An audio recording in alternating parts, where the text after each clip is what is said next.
നമ്മളിപ്പോൾ നിൽക്കുന്നത് ധനുവിച്ചോരം ഗേൾസ് സ്കൂളിൻ്റെ മുന്നിലാണ്. ഇവിടെ ഒരു സ്വകാര്യ വ്യക്തി PWയുടെയും അതോടൊപ്പം തന്നെ പഞ്ചായത്തിൻ്റെ ഓട നികത്തി കോൺക്രീറ്റ് ചെയ്ത് വെച്ചിരിക്കുന്നത് കാരണം വെള്ളം പോകാൻ കഴിയുന്നില്ല. 2 മതിലുകൾക്ക് ചുറ്റും വെള്ളം കെട്ടിക്കിടക്കുകയാണ് റോഡ്. അതുമാത്രമല്ല, മറു സൈഡിലാണെങ്കിൽ ഈ വെള്ളക്കെട്ട് മൂലം മതിലിടിഞ്ഞിരിക്കുകയാണ്. ഇനി സ്കൂൾ തുറക്കാൻ വേണ്ടി ഏതാനും ദിവസങ്ങൾ കൂടെ മാത്രമേ ഉള്ളൂ. ഈ ദിവസത്തിനുള്ളിൽ ഇതിന് ശാശ്വതമായ ഒരു പരിഹാരം കണ്ടെത്തിയില്ലെങ്കിൽ ഉറപ്പായും കുട്ടികൾക്ക് തന്നെ അപകടം സംഭവിക്കുന്ന നിലയിലേക്ക് എത്തും. അതോടൊപ്പം തന്നെ ഈ പഞ്ചായത്തിനകത്ത് ലേലത്തിൽ വിളിച്ചെടുത്ത മരങ്ങൾ മുറിക്കാതിരിക്കുകയാണ്. ആ മരങ്ങൾ കൃത്യമായി മുറിച്ചില്ലെങ്കിൽ ഈ മഴക്കാലത്തിൽ 5 മരങ്ങൾ മഴക്കാലത്ത് അപകടമുണ്ടാക്കുന്ന നിലയിലേക്ക് നിൽക്കുകയാണ്.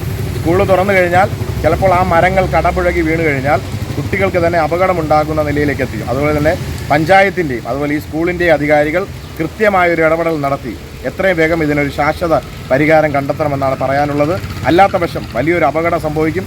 ഈ അപകടം സംഭവിച്ചു കഴിഞ്ഞാൽ പിന്നീട് സർക്കാർ സംവിധാനങ്ങൾ വന്ന് ഇടപെട്ടിട്ട് ഒരു കാര്യവുമില്ല. കൃത്യമായ പ്രതിഷേധവുമായി മുന്നോട്ട് പോകുമെന്നാണ് നാട്ടുകാർക്കും ഇവിടെയുള്ള രാഷ്ട്രീയ പാർട്ടികൾക്കും പറയാനുള്ളത്.